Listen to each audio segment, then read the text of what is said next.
Never saw a man meet death with finer courage. Don't let her stay in there too long.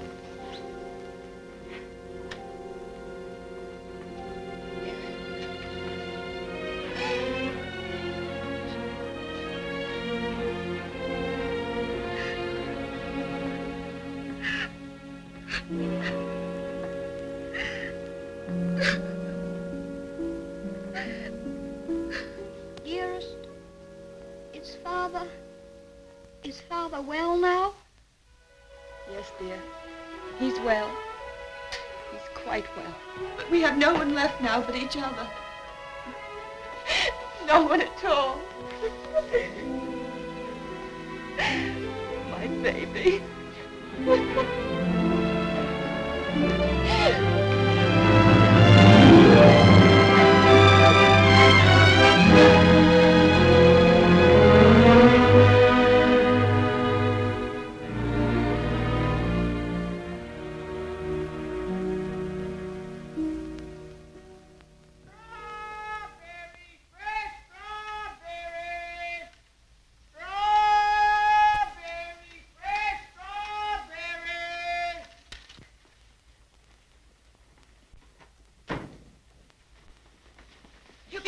Mary, won't he? Ach, the darling.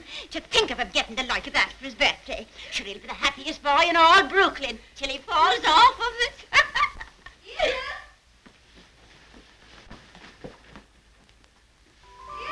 All right, Freddie. Oh, dearest. Look. Mary's brother, Michael, has made it for me. And Mary's given me this book.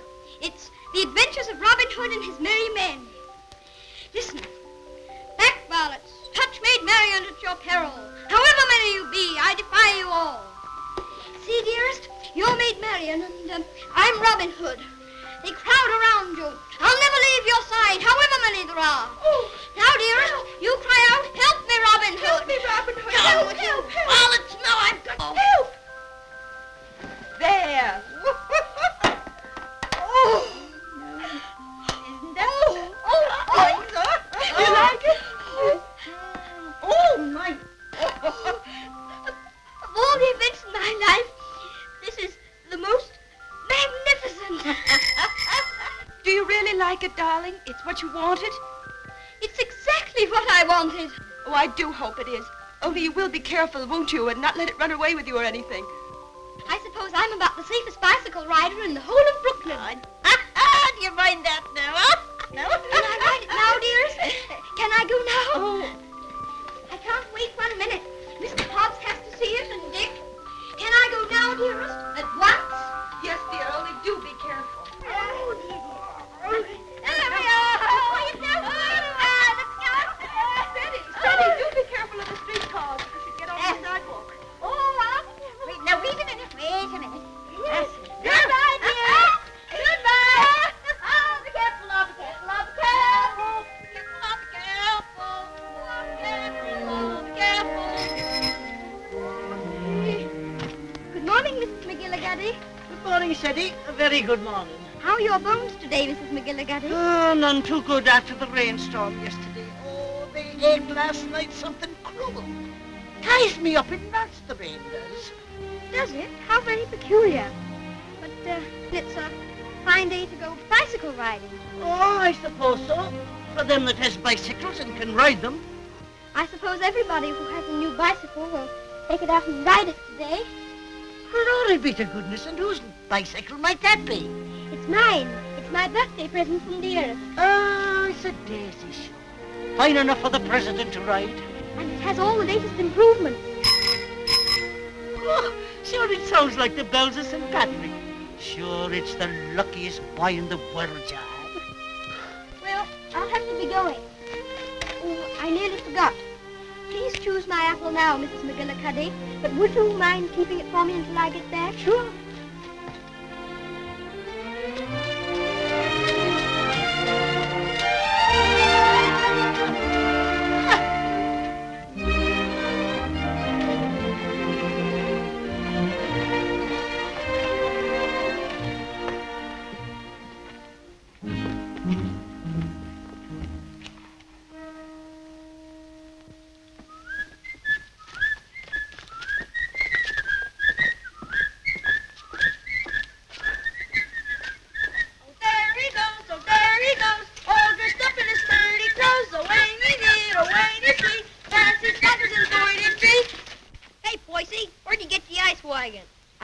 get by, please. Give us a little ride, will you, Bub? I'm sorry, no. Oh, scared I'll get it dirty? No, but I'd rather ride it myself. Hey, English, when'd you get back from dear old London? I'm not English. I'm an American. Now, where'd you get that kind of gab? My father was English, if it's any of your affair. Ooh, does your mother know you're out? Don't you dare talk about my mother. Mama's pet, Mama's pet, Mama's pet. I think you'd better take your hand off that wheel. Want to make anything out of it? I want to make you get out of the way. You don't dast, you sissy cat. Sissy cat. Wait a minute, Sadie. Don't let him bluff you. I'll be right there.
Why couldn't that copper leave us alone? We had him licked.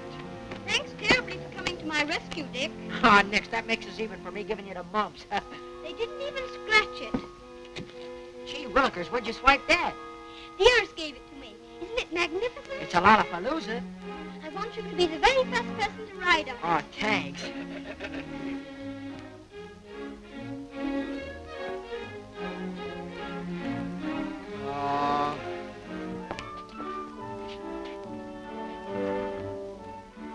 Thank you very much for your assistance, Mr. O'Brien. It's a pleasure, Freddie, my lad. Of course, I think we might have won anyway. Sure, and don't I know it? But I had to keep you from committing murder. I tell you what, Dick. I'll just go once around the block, and then you can ride it down to Mr. Hobbs' store. Make it later, 'cause right away I gotta go see my brother Ben off. He's going out west. Who is he? Where? Texas? No, Chicago. Oh, that would be splendid, riding Mustangs and shooting bears. Here's my brother Ben now. Come on, Dick, I've got to leave. Well, come on down to Mr. Hobbs' store as quickly as you can.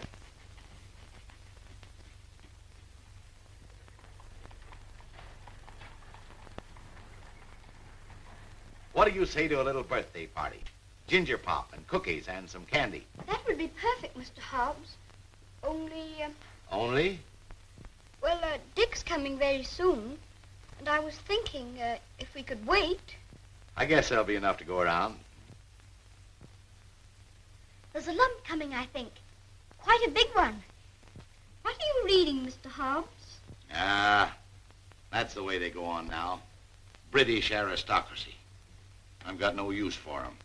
Earls and marquises going around as if they was lords of creation, wearing their coronets. Did you ever know any marquises, Mr. Hobbs? Or earls? I should say not. I'd just like to catch one of 'em inside here, that's all. I'll have no grasping tyrants sitting around on my cracker barrels. Perhaps they wouldn't be earls if they knew any better. Oh, wouldn't they, though? They just glory in it. It's in 'em. They're a bad lot. Here you are, Dick. Just in time for Seddy's birthday feast. Gee, Manetti, ginger pop and everything. Here's to your health, Seddy. Many happy birthdays. Thank you very much, Mr. Hobbs. Why, Mary. Come on home, darling. The mistress is wanting you. Oh, glory be. Would you look at your face? I'm very sorry, Mr. Hobbs, but I shan't be able to stay for the feast. Is there anything wrong with dearest? Not at all. Sure, there's nothing the matter with her. What's happened, Mary? Now, don't be asking me any questions. There's the queer, strange things happening to us. If you forgive me, Mrs. Errol, you must not disregard the great position to which your son has fallen heir through the death of his uncle, your late husband's brother. But what it amounts to, Mr. Havisham, is that you want to take my boy away from me. Mrs. Errol, you must remember that I'm acting quite impersonally and simply as a lawyer of the Earl of Dorincourt. The Earl of Dorincourt disowned his son and has refused to recognize his grandson until now. Why should I give up my boy? Oh, I'm afraid I've been very stupid, Mrs. Errol. I should have told you. My instructions are that you shall accompany Lord Fauntleroy to England. Oh. However, I must remind you that Lord Dorincourt is not very friendly toward you. He's an old man and has always had very strong prejudices against America and Americans, and was bitterly opposed to his son's marriage. He's fixed in his determination not to see you. You live at the lodge, and a suitable income will be provided for you. The only stipulation is that you make no attempt to visit your son at the castle, nor even enter the park gates. There's your sister, Mary. Hello, Bridget. Why, what's the matter? Mrs. Michael, it's worse. We've no money. We can't pay the rent. I don't know what I'm going to do. Now, Bridget, I've more important things to attend to. I wonder what your husband's wishes would have been in this matter. You knew my husband? Yes, I knew Captain Errol well and liked him, as everybody did. He was greatly attached to his old home. Yes, I know. He, above everyone, would have appreciated what this means to your son, the very great advantages he'll have. Yes, you're right. My husband would have wished it. Mr. Havisham, I must ask you to let me tell Freddie about this in my own way and in my own time. He must never know his grandfather dislikes me. If he did, it would make it harder for them to be friends. Very well. Your son will thank you for this when he's a man. I hope his grandfather would love Freddie. He has a very affectionate nature and has always been loved.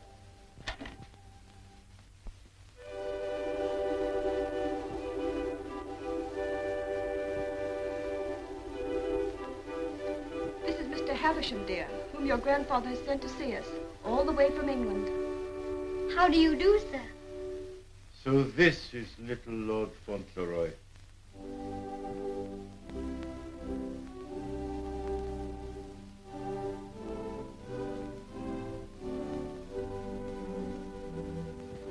You see, dear, your grandfather has no more children now, and he's very lonely. So he wants us to go and live with him in England. Because he's an earl, and you are his heir, you will have a new name, Lord Fauntleroy. And someday you will be the Earl of Dorincourt. Oh, dearest, do I have to be an earl? None of the boys are earls. Can't I not be one? I'm afraid it can't be helped, dear. Just think, dear, soon we'll be starting for England. Do we have to go to England, dearest? I'd much rather not. Oh, what will Mr. Hobbs say?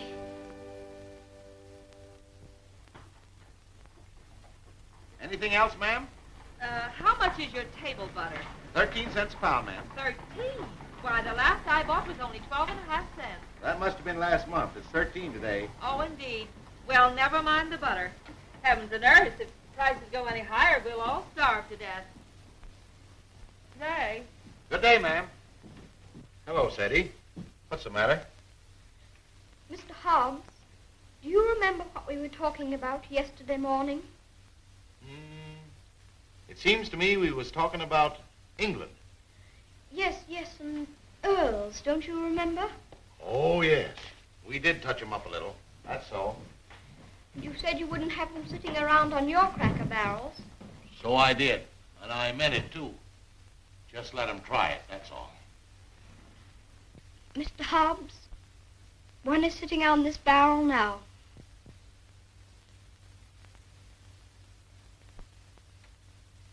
What? Yes, I am one. Or I'm going to be. I won't deceive you, Mr. Hobbs. It's the heat.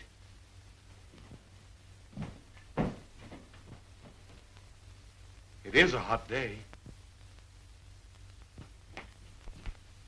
How do you feel?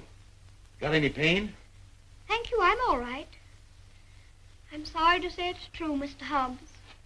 Mr. Havisham, he's a lawyer, came all the way from England to tell us about it. My grandfather sent him. Who is your grandfather? I couldn't very easily remember it, so I wrote it down. John Arthur Molyneux Errol, Earl of Dorincourt. That's his name, and he lives in a castle. 2 or 3 castles, I think. All his sons have died now. That's why I shall be an earl. Now I'm Lord Fauntleroy. Well, I'll be jiggered.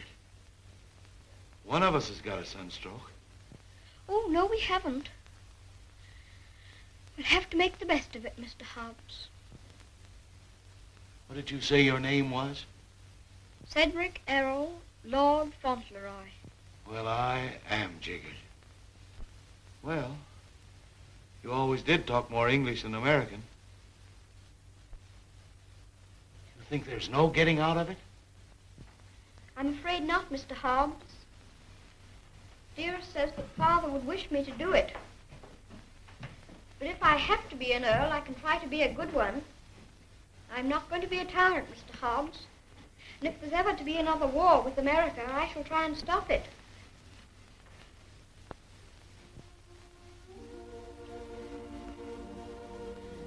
England's a long way off, isn't it? It's across the Atlantic Ocean. That's the worst of it. Perhaps I shan't see you for a long time. I don't like to think about that, Mr. Hobbs. Well, the best of friends must part.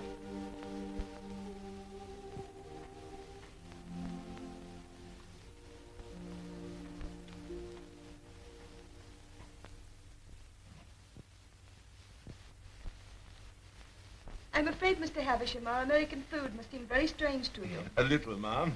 I find that muffins are biscuits and biscuits are cookies. But the cooking's excellent. And after all, it's the company that makes a meal exquisite, not the food. Thank you, Mr. Havisham. When you're an earl, you'll give splendid dinners in one of the most beautiful castles in England. Do you know, I'm not sure I know exactly what an earl is. And I think if anybody's going to be one, he ought to know, don't you? Would you mind explaining it to me? Well, someone is made an earl generally because he's done some service to his sovereign or some great deed. Oh, that's like the president. Oh, is it? Is that why your presidents are elected? Yes, sir. When a man is very good and knows a great deal, he's elected president. And they have torchlight processions, and bands, and everybody makes speeches. I used to think perhaps I might like to be president, but I never thought of being an earl. Being an earl is rather different from being a president. An earl is generally of very ancient lineage. What's that? Very old family. Extremely old. Oh, that's like the apple woman. She's 100, I should think. She's of such ancient lineage it'll surprise you how she can stand up. I used to feel sorry for anyone who's so poor and has such ancient lineage. She says hers has gone into her bones and the rain makes it worse. When I said ancient lineage, I didn't mean old age. The first Earl of Dorincourt was created an earl hundreds of years ago. Well, that was a long time ago, wasn't it, dear? Yes, dear. Many earls have been very brave men and have fought in great battles. I should like to do that myself. My father was a soldier and a very brave man, as brave as George Washington. I'm glad earls are brave. That's a great advantage. Would you excuse me a moment, please? There's someone I must see. Oh, certainly, of course.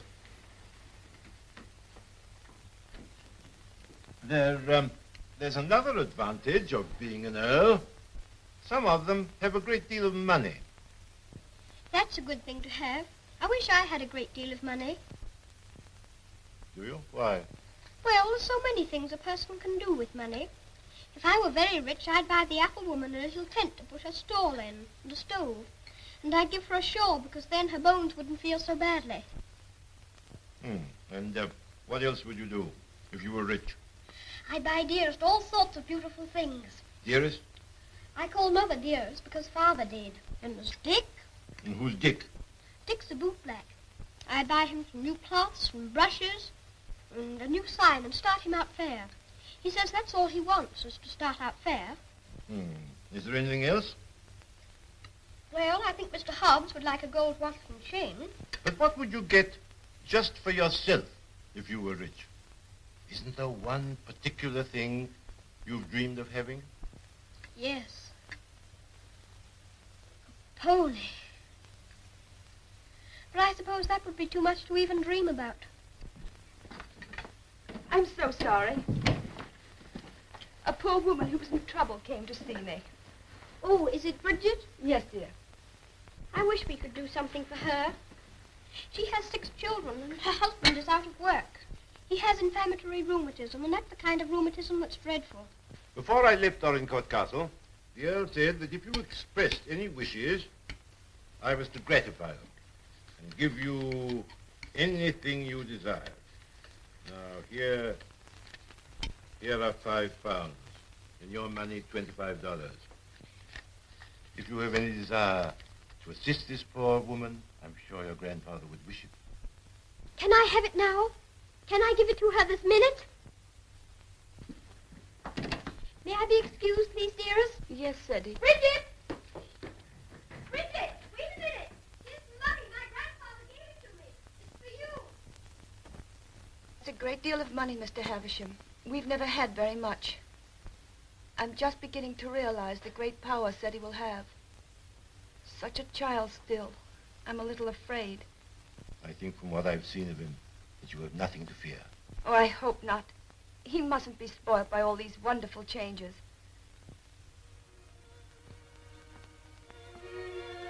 She cried. She said she was crying for joy. I never saw anyone cry for joy before. My grandfather must be a very good man. It's more agreeable being an earl than I thought it was going to be. In fact, I'm almost quite glad I'm going to be one.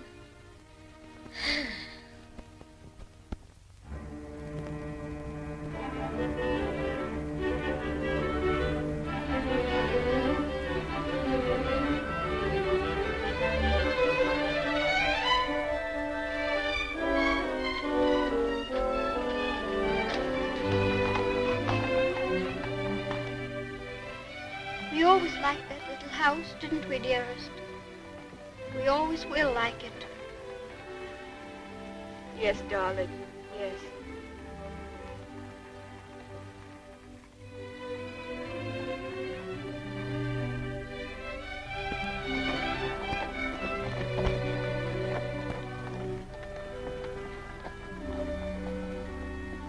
I've come to say goodbye. I have to go to England to be a lord, and I shouldn't like to have your bones on my mind every time it rains. Oh, bless your dear little heart with all your kindness to me. My bones is as quiet as anything. Can I give you a kiss for luck? Of course.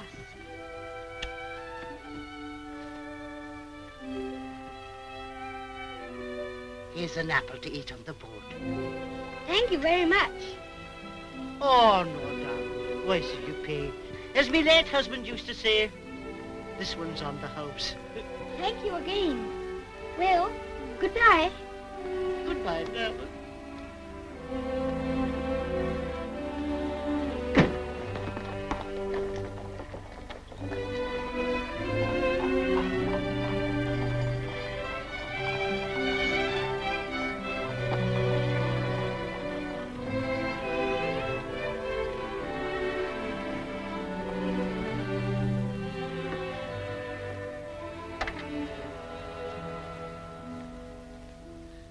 Well, Well, well, well, well, goodbye. I hope trade'll be good.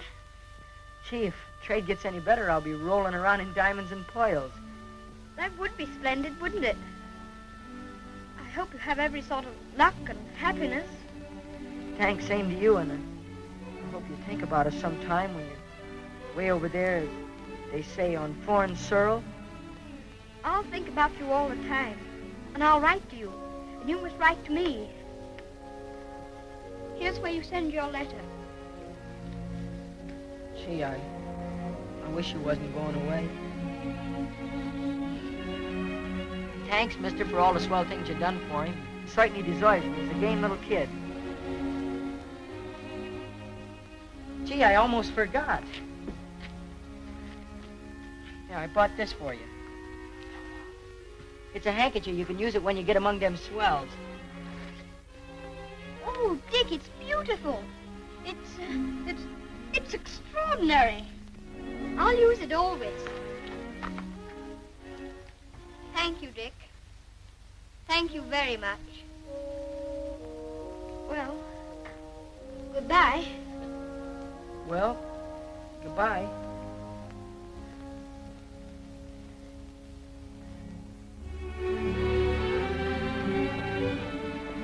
Would you mind very much not going in with me? I think this time I'd better be alone. Certainly, I quite understand.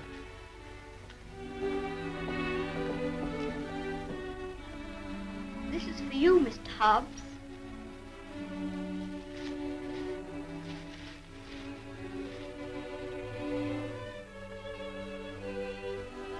It'll look fine when you're smoking it. Why, Freddie, that's just what I wanted for a long time. This is my real present, Mr. Hobbs.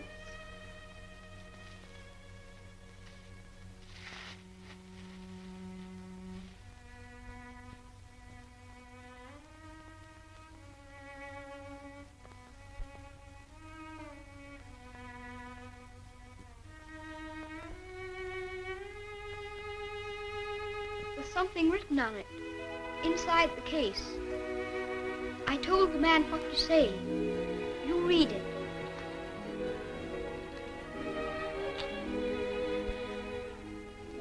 From his oldest friend, Lord Fauntleroy, to Mr. Hobbs. When this you see, remember me.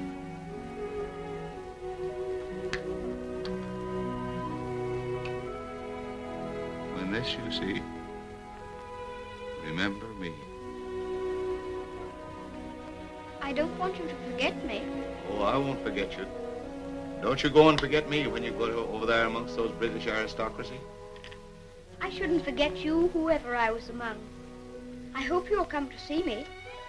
Perhaps my grandfather will write and invite you. You wouldn't mind him being an earl, would you? I mean, you wouldn't stay away just because he was one. Oh, I'll come and see you. I won't be able to help myself.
Castle, dearest? No, this is Court Lodge, where you're... Here's Mary. We had a splendid time in London, Mary. I'm so glad you came before us, Mary. We don't feel so strange finding you here to welcome us. Oh, sure, 'tis a great happiness I wish you, ma'am, in your lovely new home. This is Mrs. Baines, the cook, Mum, and that's Susan, the parlour maid. I'm sure we'll do everything, ma'am, to make you comfortable. Oh, I'm sure you will.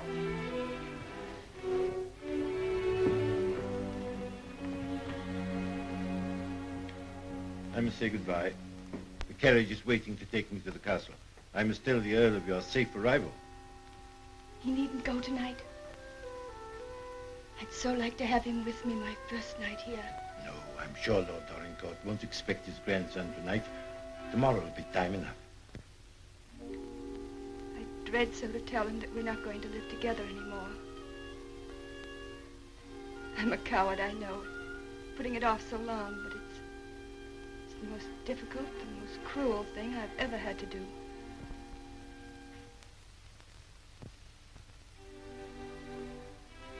I wish you'd tell his lordship, please, that I'd rather not have the money. You mean the income he wishes to settle on? I have a little money of my own. It's quite enough to live simply on. I must accept the house, of course, because that makes it possible for me to be near Freddie.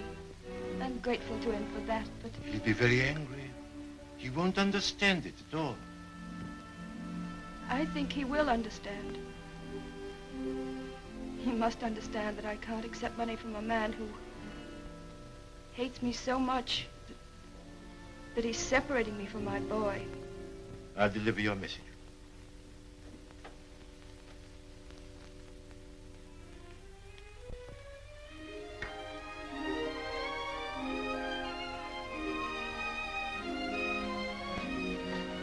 I think it's beautiful here. Don't you, dearest?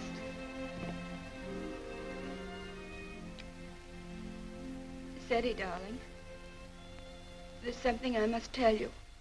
You're not going to understand it, I know. But I want you to believe me, as you always have, when I tell you it's for the best. Tomorrow, Mr. Havisham will take you to your grandfather, and you will live with him at the castle.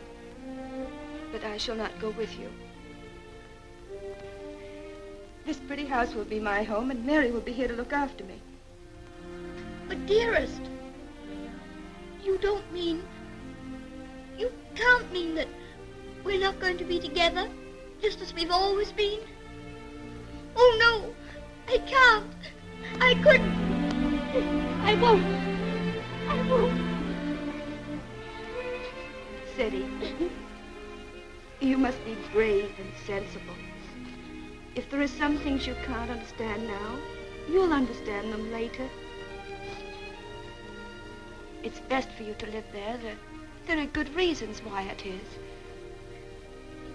You mean you want me to go away from you? Of course not, darling. But now you're growing older, and we must trust, help one another without asking any questions. You know, Freddie, your grandfather loves you, wants you to love him. He's so kind, he wants you to be happy and to make other people happy. But, dearest, I can't be happy without you. But you won't be without me all the time. I'm not far from the castle here. You'll run in and see me every day. You'll love the castle, and there'll always be something new and interesting to tell me. And I'll have things to tell you. Oh, Freddie, we'll have such good times together. We'll be finding things out, both of us. We'll be explorers. Yes, like Mr. Stanley and Mr. Livingston. That'll be exciting. Every night, when it grows dark, I'll put a candle in the window to guide you through the jungle, Mr. Stanley.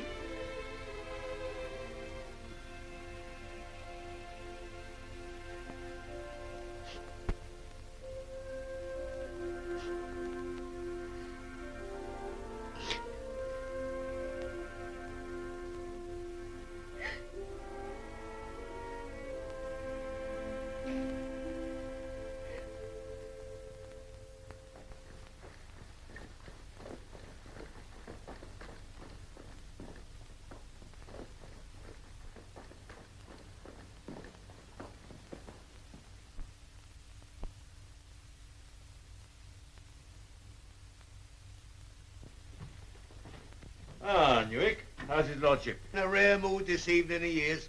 He told me to evict all the tenants if they weren't paid up. Oh, I dare say that'll be a job to your liking.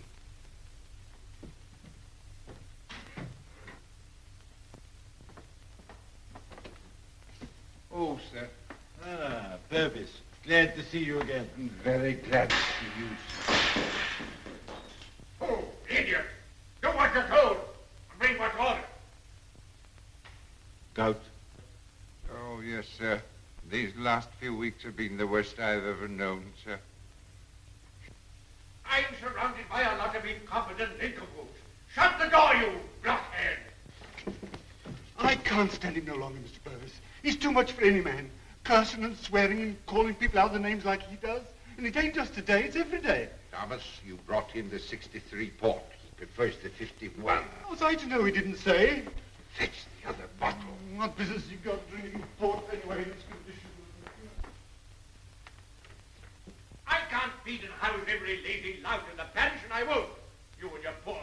I've had enough of them. But, my lord... Mr. Mordaunt is with him, sir. I said all I had to say, and now I say good night. Good day, my lord. Good day. Oh, how'd you do, Mr. Havisham? Mr. Mordaunt. Mr. Havisham, my lord.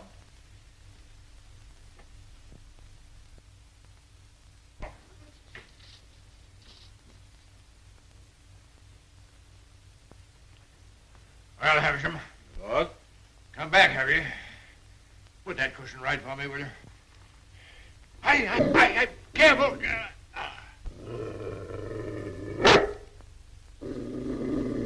What's full of hot needles? Well, what have you got to tell me? Lord Fauntleroy and his mother are at Court Lodge. They bore the voyage excellently and in good health. Ah. What else? His lordship remains with his mother tonight. I'll bring him to the castle tomorrow. Oh, go on. Tell me everything. What sort of a lad is he? Never mind about the mother. What sort of a lad is he, I say? It's rather difficult to judge the character of a child of 9. A fool, huh? Clumsy cub. I don't know much about children, but I thought him rather a fine lad.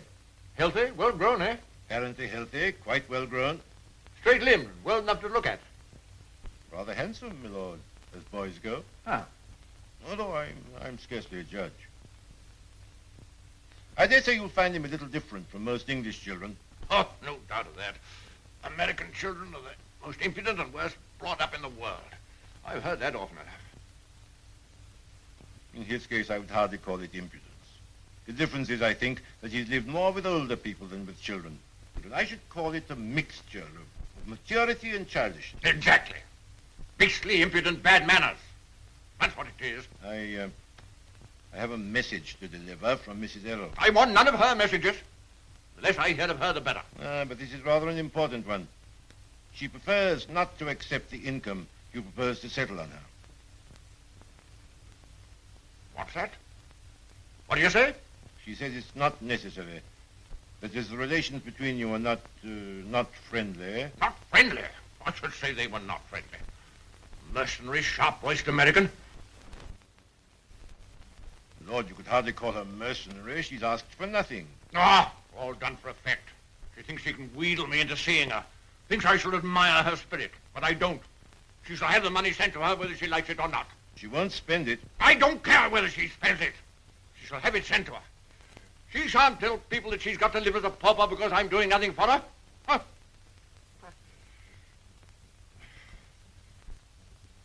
I suppose she's poisoning the boy's mind against me, too. No. I have another message that'll prove to you she's not done that. I won't care.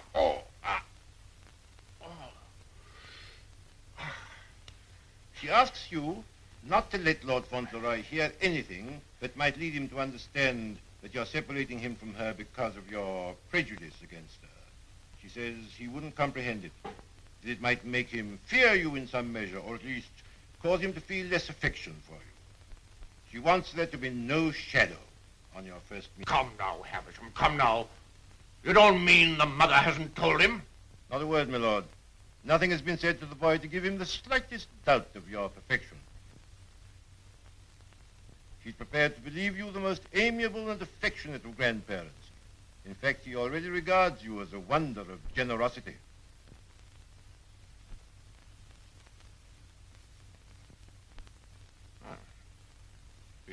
Huh?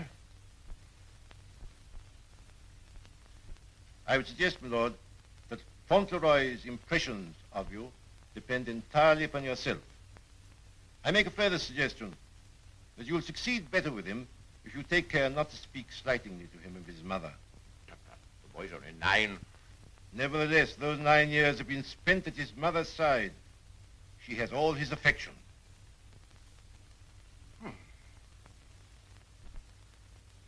So he thinks me generous, eh?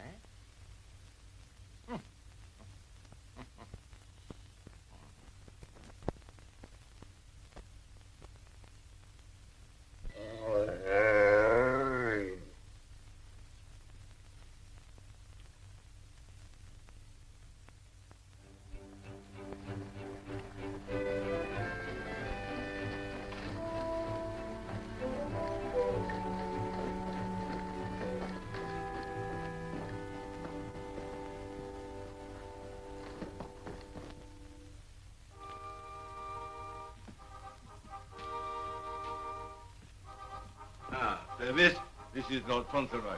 My lord. How do you do? Thank you, my lord.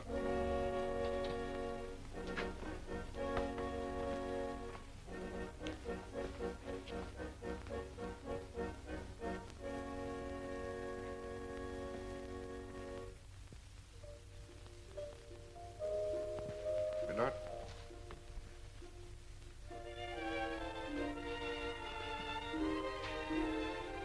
Lord Fauntleroy, Mrs. Mellon.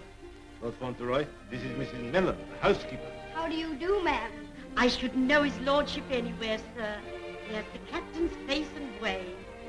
Oh, was it you who sent the cab? I'm ever so much obliged to you, ma'am. How do you do? He's a great day, this, sir. Where's his lordship? In the library, sir. Lord Fauntleroy is to be sent to him alone.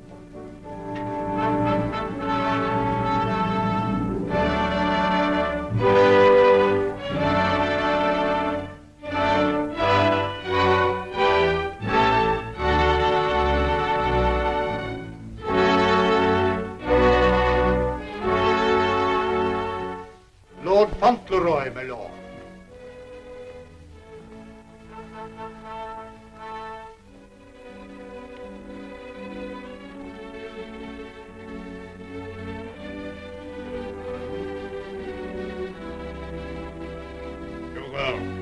Come back, sir.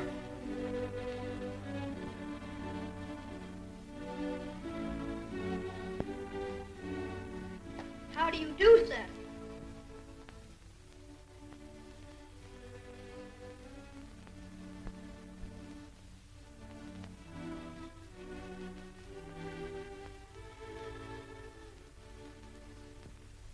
Are you the Earl? I'm your grandson that Mr. Heavensham brought. I'm Lord Fauntleroy.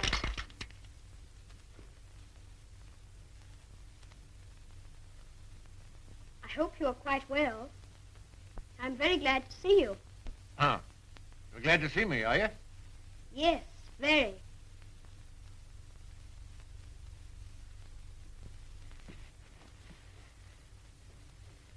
I kept wondering what you would look like if you'd be anything like my father.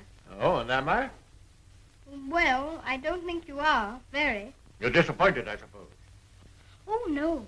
Of course you would enjoy the way your grandfather looked, even if he wasn't like your father. You know how it is yourself about admiring your relations. Eh? I'm not sure that I do. Oh, any boy would love his grandfather, especially one who's been as kind to him as you've been. Oh, so I've been kind to you, have I? Yes. I'm ever so much obliged to you about Bridget and the apple woman and Dick. Bridget, Dick, apple woman? They were particular friends of mine. You know, they were the ones you gave me all that money for. The money you told Mr. Heavensham to give me if I wanted it. Oh, the money you were to spend as you liked, eh? So you spent it all on these people, did you? Bridget, Dick, and the apple woman. Yes, and I gave Mr. Hobbs a gold watch and chain and a pipe. I put some poetry in the watch. It was, "When this you see, remember me." I'm going to miss Mr. Hobbs very much. Who is Mr. Hobbs? He was our grocer. Fancy vegetables and groceries, you know. He's my closest friend. Mr. Hobbs is a very clever man.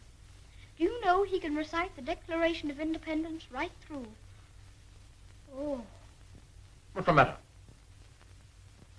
I just remembered you might not like to hear about the Declaration of Independence.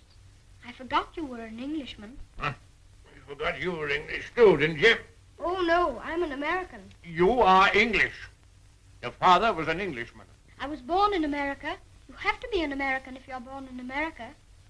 You don't... I beg your pardon for contradicting you. Mr. Hobbs says that if there's ever to be another war, that I should have to be an American. But I promised him that if there were to be another war, I should try to stop it.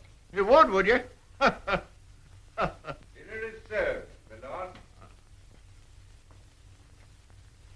Now, be careful, man. Be careful. Careful, man, careful. Would you like me to help you?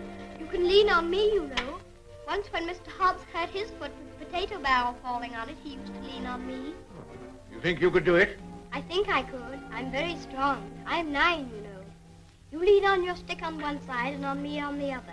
Well, you may try. Just lean on me. I'll walk very slowly. Don't be afraid of leaning on me. I'm all right, if it isn't a very long way. You see that old fellow in red velvet? He was the 10th Earl of Dorincourt. King George I decorated him for services during the war with Spain and Austria. He was tremendously strong. He could bend a bar of iron between his hands. You get your strength from him. How very interesting. Did you ever try putting your foot in hot water and mustard? Mr. Hobbs used to. Arnica is a very good thing, too, they tell me. Oh, thank you. I'll try it.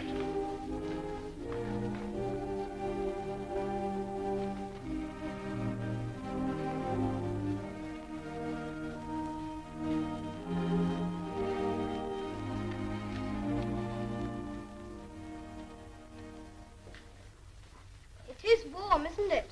A person can't help getting warm in the summertime. Great heaven! What's that? It's a present from Dick. Isn't it beautiful? When this I see, I shall always remember Dick. Yes, I should think you would. It'd be difficult to forget him. Dick's a professional bootblack. You'd like him. He's so square. Square? Yes. He wouldn't cheat anyone or hit a boy under his thighs. Oh. Very pleased with there. Thank you.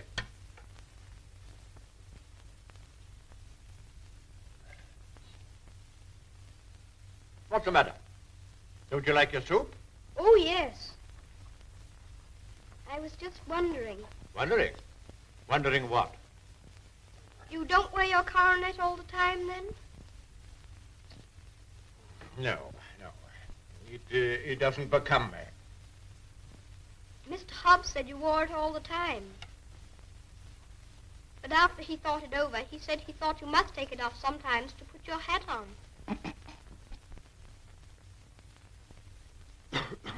Yes, I take it off occasionally.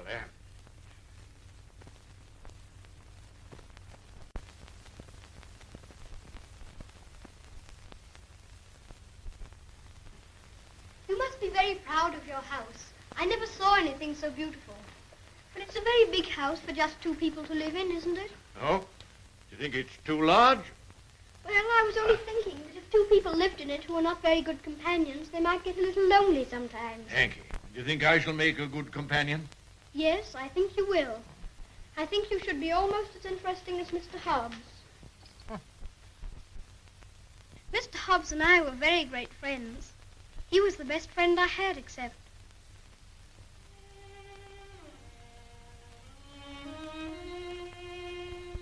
Fauntleroy, what are you thinking of? was thinking of Dearest. Who is Dearest? She is my mother.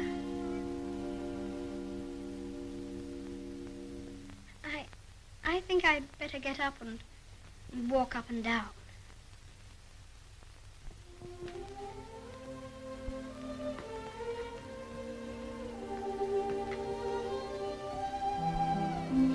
He's a very nice dog. He's my friend. He knows how I feel. How do you feel?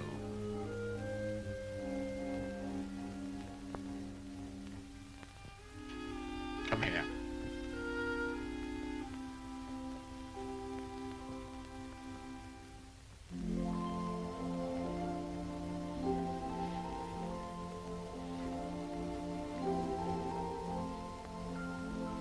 You see, I never was away from my own house before. It makes a person feel a strange feeling when he has to stay all night in another person's castle instead of his own house. But Dearest is not very far away from me. She told me to remember that. And after all, I'm 9, you know. And I can look at the picture she gave me. Look, you press the spring and it opens, and there she is.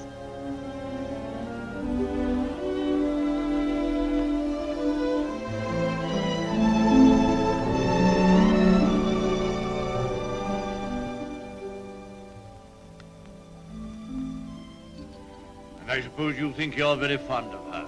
Yes, I do think so, and it's true. Mr. Hodgson and the others were my friends. But Dearest is my close friend.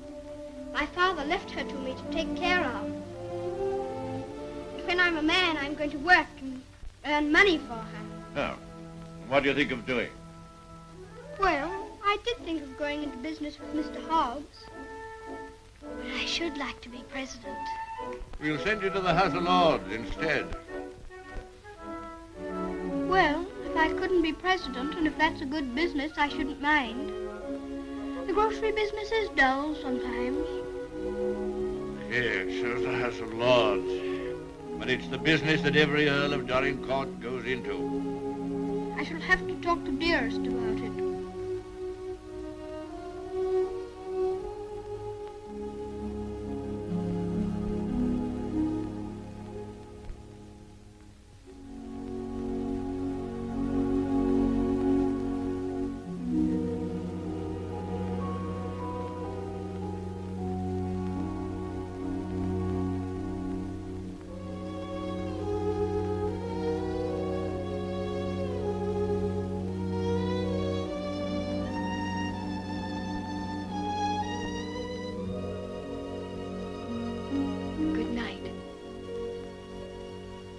Keep you all the night. Morning, Thomas. Good morning, sir. His lordship? In the library, sir. And such goings on I never heard in all my life. Do you think it'd be all right for me to see him? Oh, yes, sir. He's expecting you.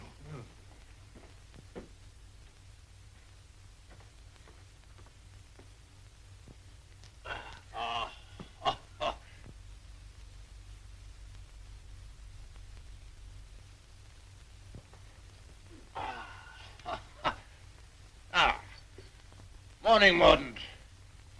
Found a new employment, you see. Any good at marbles, Mordaunt? My muscles are a little stiff, my lord, but I'll see what I can do. Oh, pity about that. I'd forgotten about your age.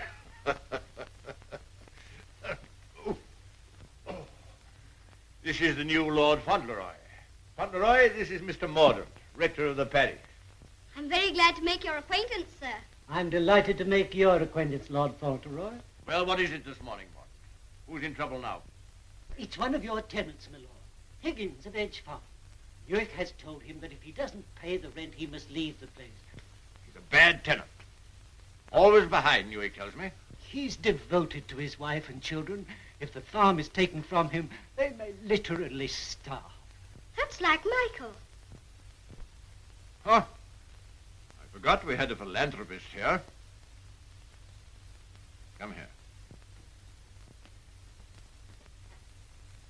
What would you do in this case? Well, if I were very rich, I should let him stay and give him things for his children. Nonsense. You're Lord Fauntleroy. Time you learn to deal with these situations. You can write, can't you? Yes, but not very well. Well, go over to the desk and write Newick his orders.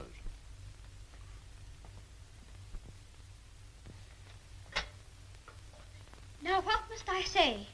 You must say, Higgins is not to be interfered with for the present.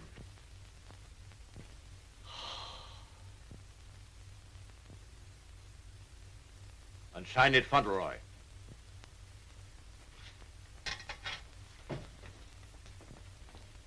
Do you think it will do?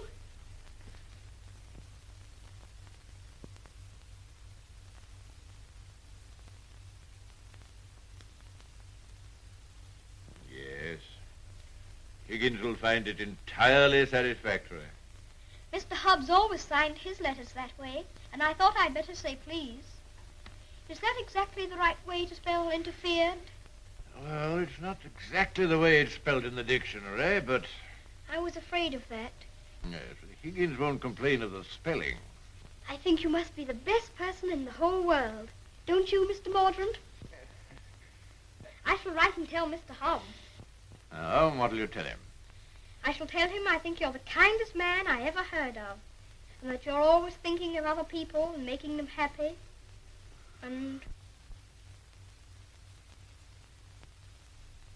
that I hope when I grow up I shall be just like you. Just like me. There you are, Mordaunt. Take that with you. I will indeed. This is good news. Thank you, my lord. Oh, don't thank me. Thank Fauntleroy. Thank you. Goodbye, sir. Goodbye.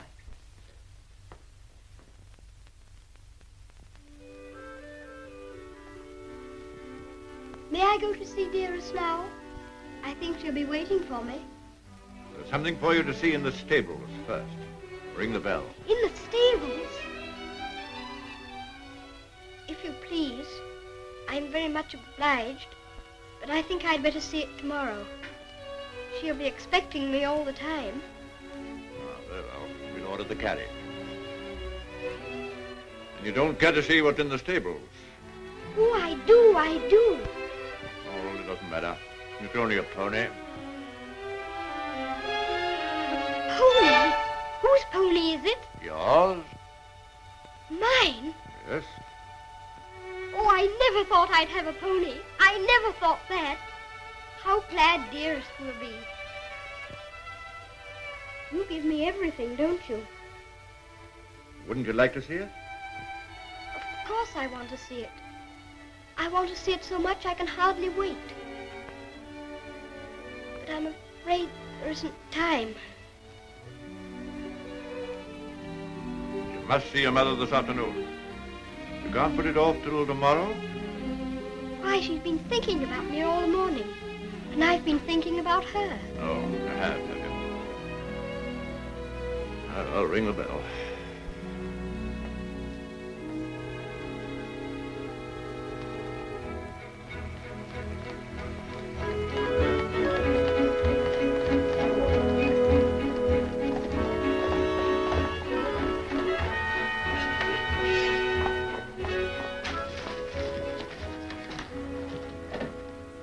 Let me give you your stick. Just lean on me when you get out. I'm not going to get out. Not to see Dearest? Dearest will excuse me. Go and tell her that not even your new pony would keep you away.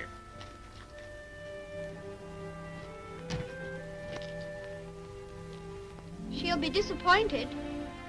She'll want to see you very much. I'm afraid not. The carriage will call for you as we come back. Drive on, Jeffries.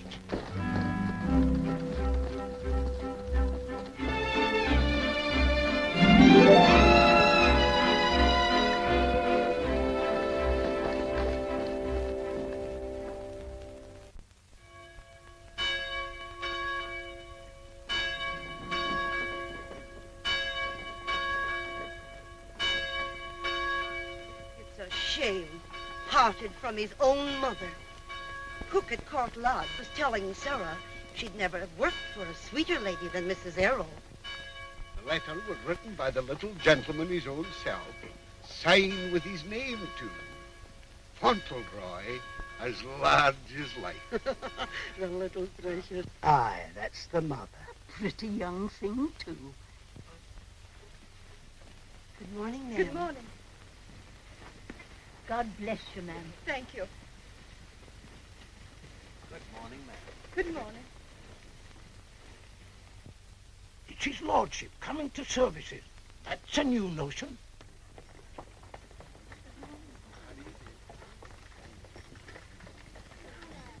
They say even his gout's improving.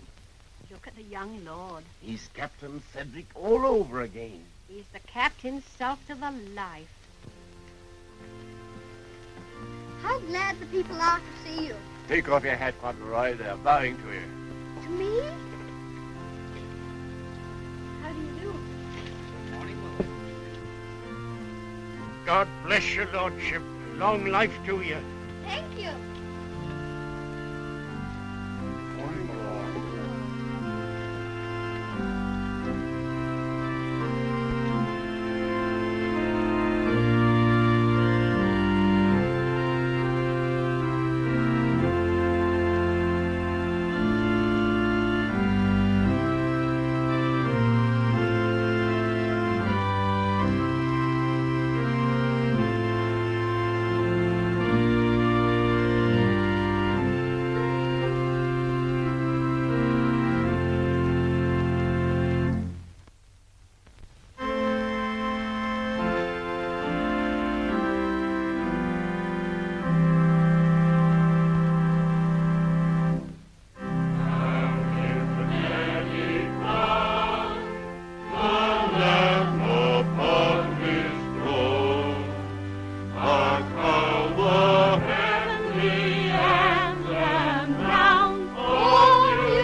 Ancestors lived a few hundred years ago. Oh, perhaps I got my spelling from them. Shepherding of Israel,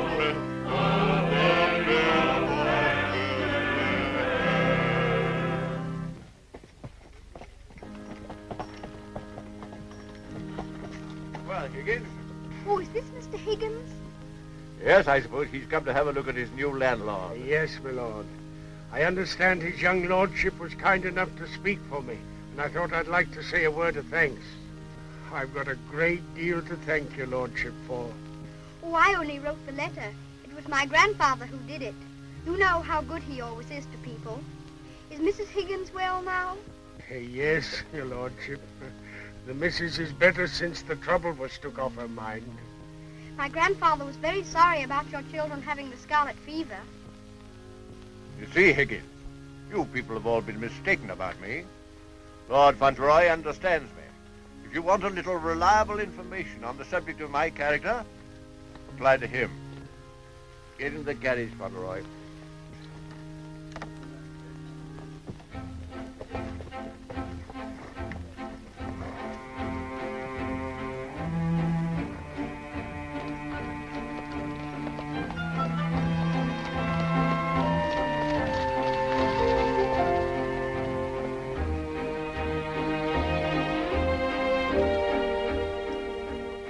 Mother very much? Yes, sir. I miss her all the time. You don't miss her, do you? I don't know her. I know, and that's what makes me wonder. She told me not to ask any questions, and I won't, but You see her almost every day, don't you? Isn't that enough? We used to see each other all the time. And we could tell each other things without waiting. Well, don't you ever forget about her? No, sir, never. I shouldn't forget about you, you know. If I didn't live with you, I should think about you. All the more.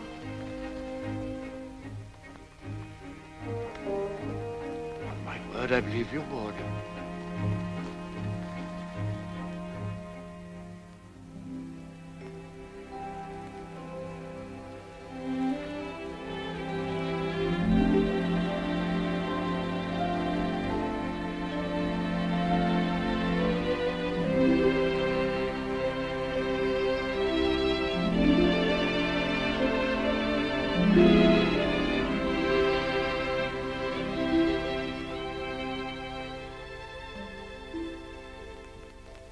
Such a good Earl, he reminds me of you.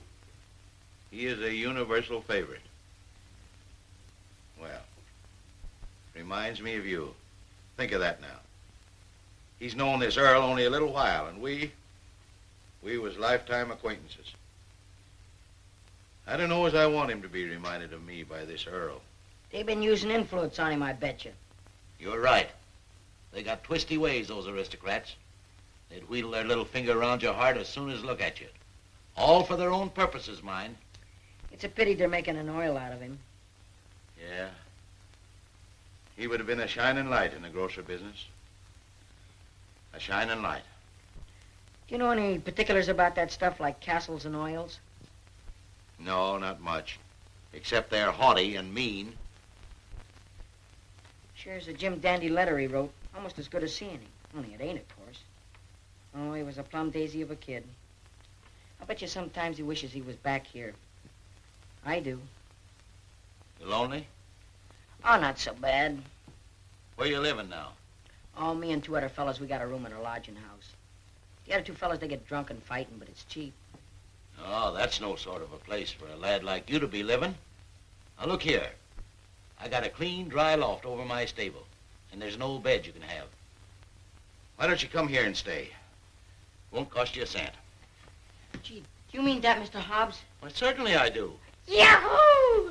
Gee, Mr. Hobbs, talking about oils. You ain't no oil, you're a prince. Oh, sure.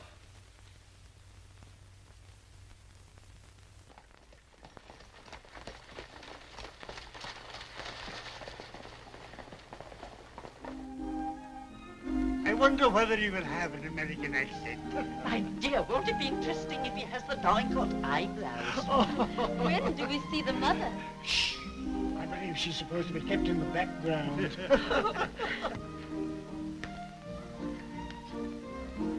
Well, Molyneux, is this the boy? Yes, Constantia, this is the boy. Fauntleroy, this is your great aunt, Lady Lorridale. How do you do, great aunt? How do you do, young man? You're like your father. I loved him more than most people in this wicked world. Oh, did you know my father? Know him? Of course I do. Oh, then you must meet Dearest. She will enormously like to talk to you about him. You see, I was the only one she could talk about him to who knew him. And I was so small when he was... Yes, Fauntleroy, this is your great uncle, Sir Harry Lorridale. How do you do, sir? Hear you're fond of horses. I'll confess to you, Constantia, that what you'll probably see for yourself. There's a risk of my becoming rather an old fool about him. Becoming? By the way, the mother, what does she think of you? I don't know. I haven't asked her. You must come over to Lorridale Park one day and see us. There are some new cocker puppies in the kennels. You shall have your pick. Oh, thank you very much indeed, Uncle. Only Dougal might be offended. You see, he's very fond of me, and I really shouldn't like to hurt his feelings. Hurt his feelings. That's a good one. Did you hear that, Conrad? Hurt his feelings. This is Miss Herbert, Fauntleroy. I want you to be great friends with her. How do you do? Have you met Dougal? He shakes hands beautifully. Shake hands with Miss Herbert, Dougal. He's a great friend of mine. I like making friends, don't you? Yes, I do. May I be your friend? And Dougal. Oh, yes, if you please. How's your lumbago, Fortescue? Better, I hope. Thanks. much better. I've known Dorincourt as well as anyone could know him for 35 years. And that's the first time he's ever bothered to inquire about my health. Most extraordinary. Havisham, you're late. What's kept you? Beg your pardon, my lord. I was detained by extraordinary news. News? What? What news? Not now, if you don't mind. Later, my lord, later.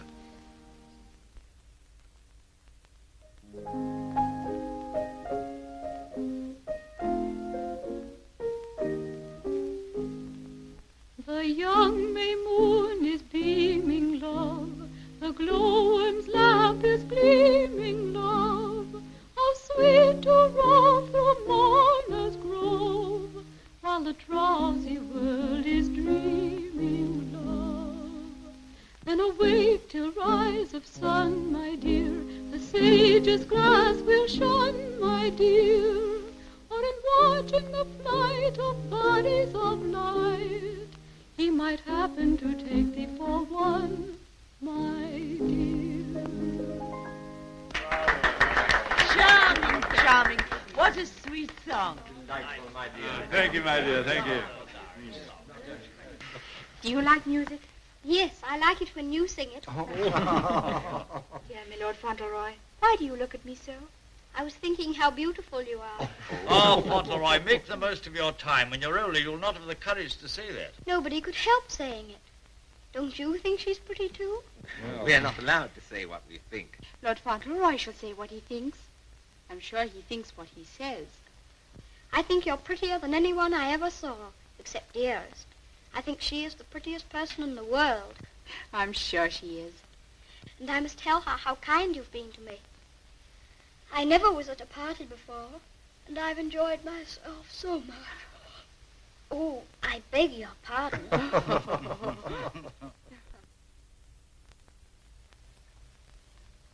Good night, little Lord Fauntleroy. Sleep well. Thank you very much.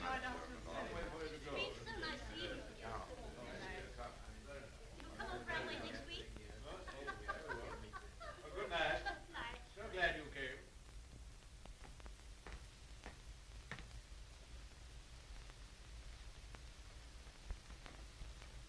Well, Havisham, what in the world's the matter? Something serious must have happened to make you behave like this. What is it? It's bad news. The very worst of news, my lord. I'm sorry I have to be the bearer of it. Why do you look at the boy so? You hang over him like a bird of ill omen. Has it anything to do with Fauntleroy? My lord, I waste no words. My news has everything to do with him. If we're to believe it, it's not Lord Fauntleroy who lies asleep before us, but only the son of Captain Errol. The present Lord Fauntleroy is the son of your boy Bevis, and at this moment is in a lodging house in London. What do you mean? You're mad. It's a lie.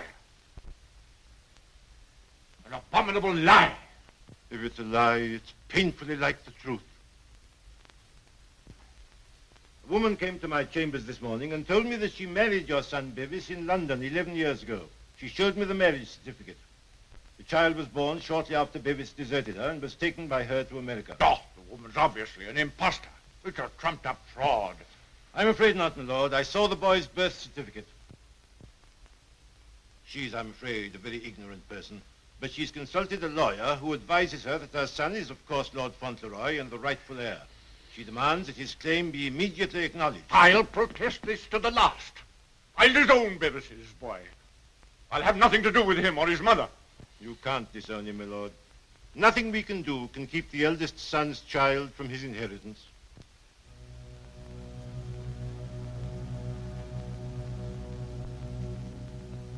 The woman you say is an ignorant, vulgar person, eh? She can hardly spell her own name. She's obviously uneducated and openly mercenary. And I objected to his mother. I suppose it's retribution. If anyone had ever told me I could be fond of a child, I wouldn't have believed them. I always detested children. I owe them more than most. But I'm fond of him. Oddly enough, he's fond of me. You know, Havisham, I'm not popular.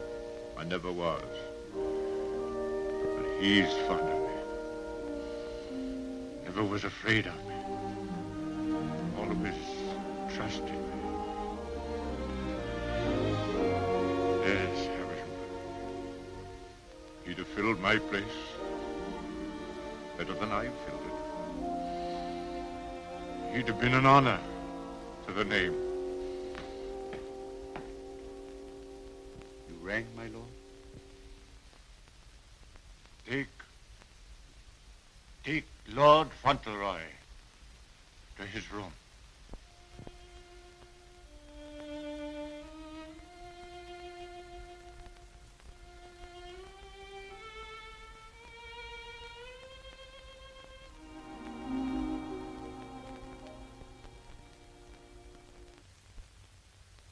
What a pity.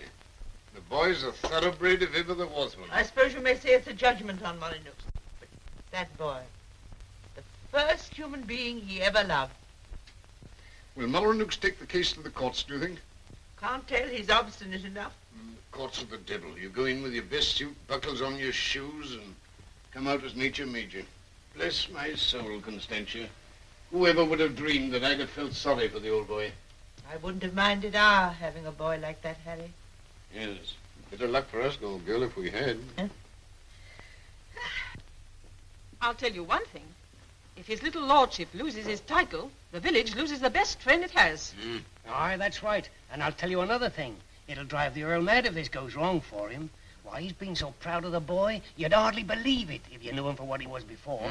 And the new one's no lady, that's sure. Bold-faced thing, that's what she is. The dark-eyed, brazen-faced wench. Is the Earl coming now with Mr. Havisham?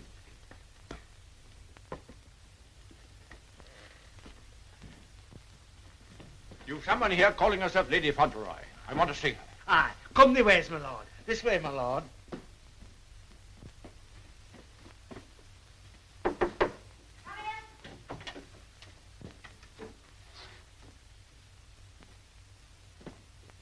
Earl of Dorincourt.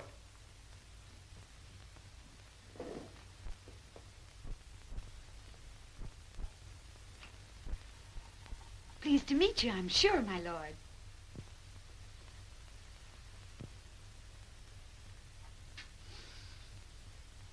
Bevis?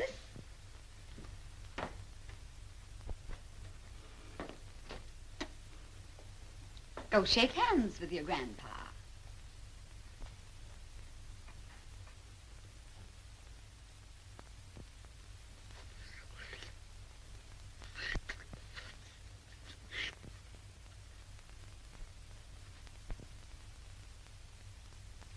So that's the way you're going to treat your grandson, is it?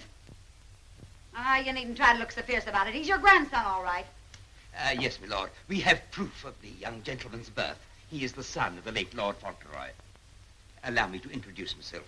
Joshua Snade, at your service. My card. I've already had the pleasure of making Mr. Havisham's acquaintance. Lady Fauntleroy has placed all the evidence in my hands. I can assure you, my lord, it is sufficient to justify her case should it come into court. But may I suggest that we come to an arrangement and settle this matter amicably on a friendly basis? Friendly? Ha! Look at him staring at me as though I was dirt. Me, his own daughter-in-law. Oh, your son Bevis married me, all right. And a fine rotter he was. But he was the father of my boy, and I can prove it. Lady Fauntleroy, please. You may think you can fight me, but a lot of good it'll do you. They don't love you around here, and you know it. I've heard plenty about you and your dirty, snobbish pride. Plenty of pride you'll have when I'm finished with you. Unless you want to climb down off your high horse and get reasonable with your own flesh and blood. Lady Fauntleroy... You shut up! I'll stop at nothing, do you hear? I'll drag this case through every court in the land. I'll let the whole world know what you are. You and your precious son, Bevis, deserting me and his own child, a babe in arms. How I've suffered, heaven only knows. And you standing there looking at me and my boy as if we was scum.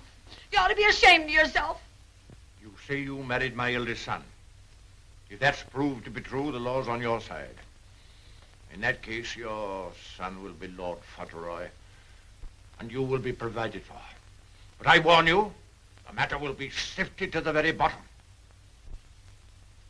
I'll only add that I want to see nothing of you or your boy as long as I live. After my death, you can, unfortunately, do as you please. Yes, you're exactly the kind of person that I should have expected my son Bevis to choose.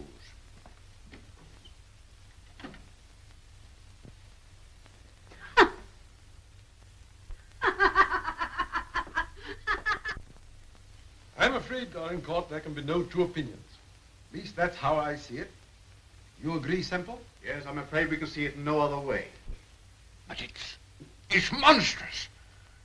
That woman and that boy are utterly unfit. Alas, the law can take no cognizance of such things. I sympathize, Dorincourt, more than I can say. Sympathize? What's the use of that?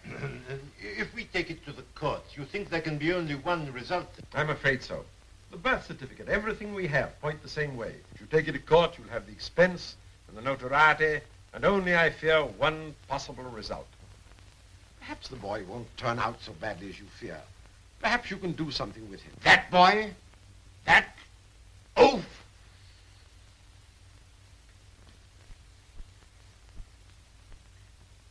With the other one? Yes.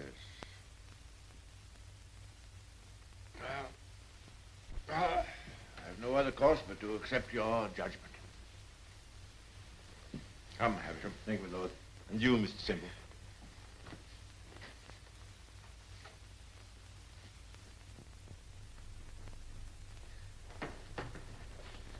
It's the Earl, ma'am. The Earl himself. Show him in.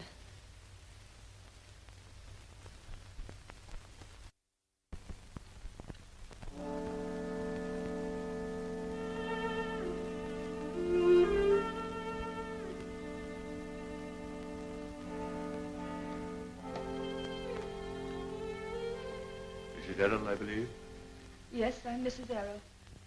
I'm Lord Dorincourt. The boy is very like you. People have often said so. I'm glad to think he's like his father, too. Yes, he is. Like my son. Won't you sit down? Thank you.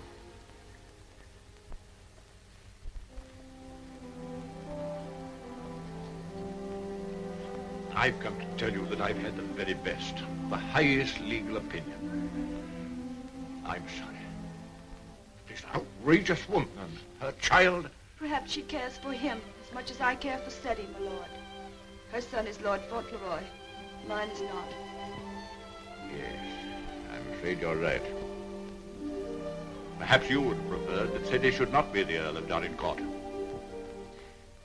It's a very magnificent thing to be the Earl of Dorincourt, my lord. I know that. But all I care about is that Freddie should be what his father was. Brave, just, and kind, always. A striking contrast to what his grandfather is, eh?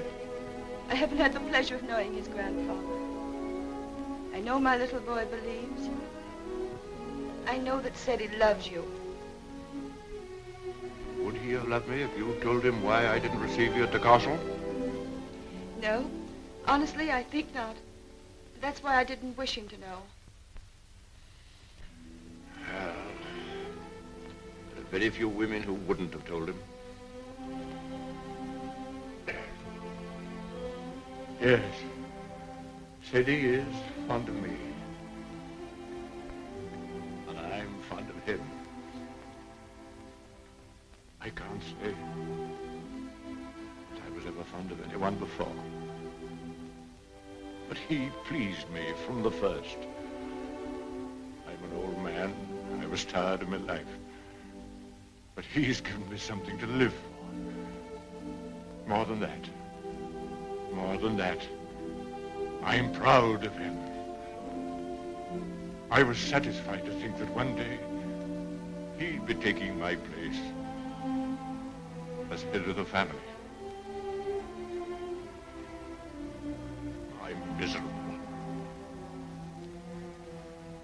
Miserable.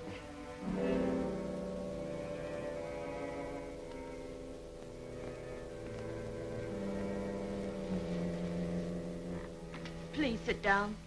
You've been so much troubled, you must be tired. And you need all your strength. Thank you.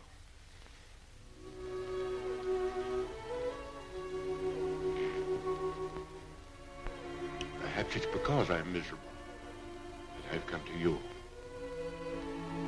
I used to hate you. I've been jealous of you. This wretched, disgraceful business has changed all that. And after seeing this repulsive woman who... Well, I felt it would be a relief to come to you. I'm an obstinate old fool, I suppose.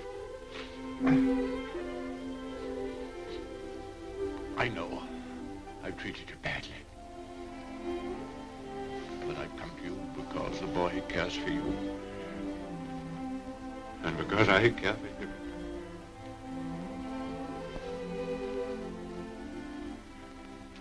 Treat me as well as you can. For the boy's sake.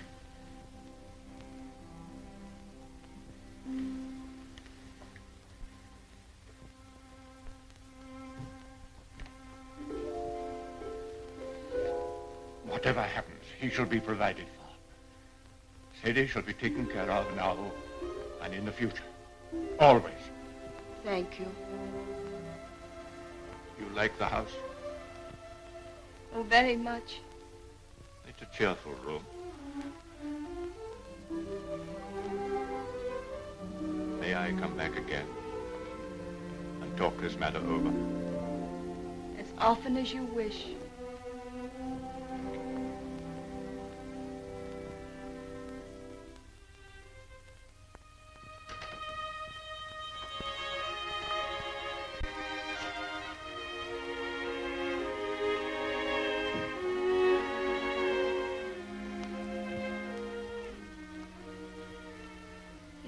Bad news, haven't you? Yes. The worst. And I'm not Lord Fauntleroy anymore, am I? No. She's beaten me. Then the other boy, he will have to be your boy now, won't he? Like I was? No. He'll have to live in the castle if he's Lord Fauntleroy, won't he? Common little brat shall never enter this place in my lifetime. I'll take care of that. Then I can still be your boy, even if I'm not going to be the Earl, just like I was before. My boy. Yes, you'll be my boy as long as I live. And by Jove, sometimes I think you're the only boy I've ever had. Then I don't care about the Earl part at all. I thought, you see, that the one that was going to be the Earl had to be your boy. And that I couldn't be. I shall never take anything from you that I can hold for you. Come what may, you shall have all that I can give. All.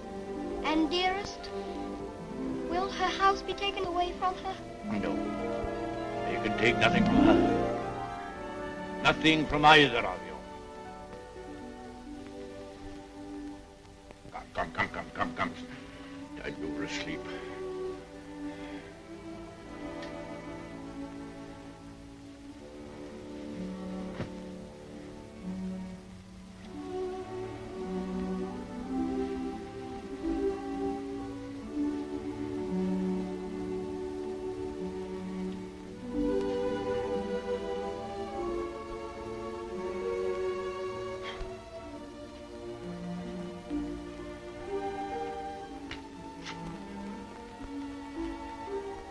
Good night, Grandfather.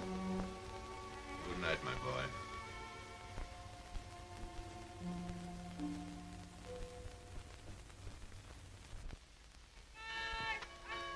The aged Earl remains secluded in his castle and refuses to have any communication with the rightful heir. Oh, we know that stuff. They've been printing that for the past weeks. Is there anything new about SETI? Yes, here it says, the prospects do not look very bright, for the false claimant, Cedric Earl of Brooklyn. Well, I'm jiggered. At last they've succeeded in robbing him out of being an earl. I thought you was against oils. So I am. Ain't it just like him? Cheating the poor kid out of his rightful estates? Now what's going to become of it? I know one thing. He done everything in a well for me, and he can always come back here and have half of my shoe shining business. Well, now I'll tell you, Dick. I'd always had it in my mind that said he would come in with me someday. He'd be a shining light in the grocer business. The new Lady Fauntleroy was formerly an actress. She is said to have played in New York and London. Continued on page 5. Here's a picture of her.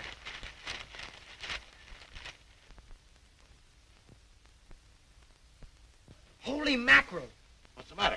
Here, look at this. It's her. Her? She ain't no aristocrat, she ain't. I know her as good as I know you. It's Minna, Ben's wife. Your brother? Sure. You mean it's some kind of hocus pocus? Sure I do. Well, I'm jiggered. She was married before, but I never heard of her having no other kid but Ben's kid. You mean the one Ben went out to Chicago to look for? Sure. Maybe she had another kid in England. Maybe she did and maybe she didn't. We'd ought to do something about this. You're dead right we ought to. But we got to get the proper advice. Gee, I wished I knew Alderman Murphy. I know Alderman Murphy. You do? Yeah, come along. Let's go right now. Them Earls, they've always had a spite against us Americans ever since the Revolution. What a place. What a hole. I'm sick to death of it. Cooped up here, week in and week out with nobody to talk to. You're complimentary. I wasn't meaning to be. And grateful. You're getting your money, aren't you? Business is business, you know. Business. I'm sick of business. I want some fun. Why don't you go up to London for a while? London? Not on your tintype. Nothing would please that old devil up at the castle better than to see me clear out.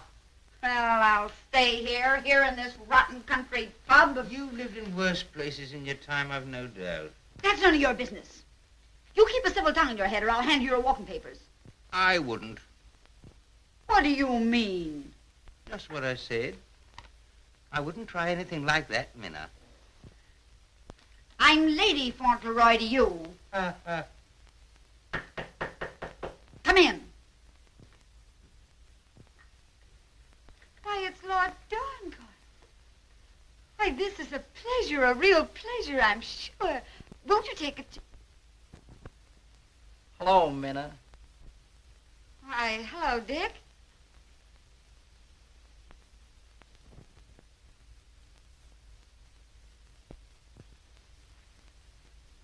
Why, Ben, what are you doing here? Where have you been all this time? Do you know her? Funny if he didn't, seeing as how he was my second husband. Where is the child? What child? You know what child, our boy Tom. Oh, Ben. But you know, you must have heard. Someone must have told you. Told me what? It was pneumonia. Only 3 days and he was gone. It broke my heart. I meant to write you, but I didn't know where you were. If that's true, who is this boy you've got with you? That's none of your business, Ben Tipton. Can I see him? No, you can't. Tell us, please, why Mr. Tipton should not see your boy. Oh, hello, Uncle Dick. Well, I'll be jiggered. You shut up. You're a dirty pair you are, coming all this way to spy on me, trying to do me hurt. I'll have the law on you for the way you're hounding me. You... Silence! Come here, Tom.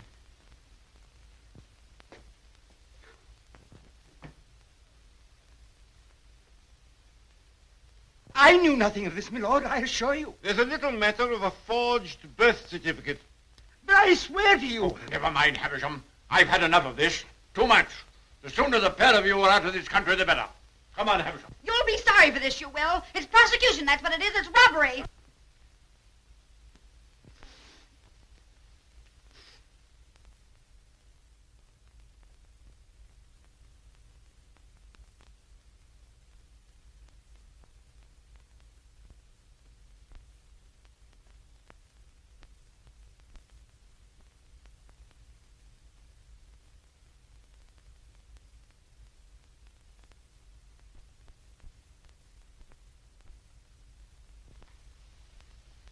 This will be somewhat in the manner of a museum, my lord? Well, not exactly a museum, Mr. Hobbs. They're portraits of my ancestors. Your aunt's sisters? All of them? Well, I'll be jiggered. Your great-uncle, he must have had a family. Did he raise them all? I mean that they were earlier distinguished members of the family. Do you know, Earl, I used to have a very poor opinion of you aristocracy, but I've changed. I'll take you, for instance. You're a pretty good sort, even if you are an Earl. I'm very gratified.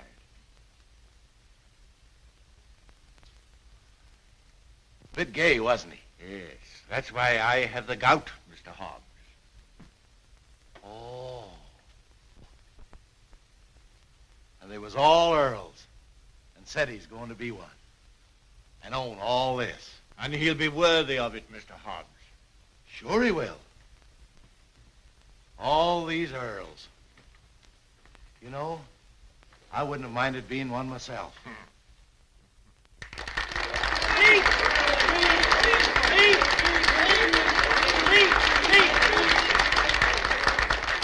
Thank you very much. It's such a lovely day. I always like having birthdays, but never one so much as this because you're all so kind to me.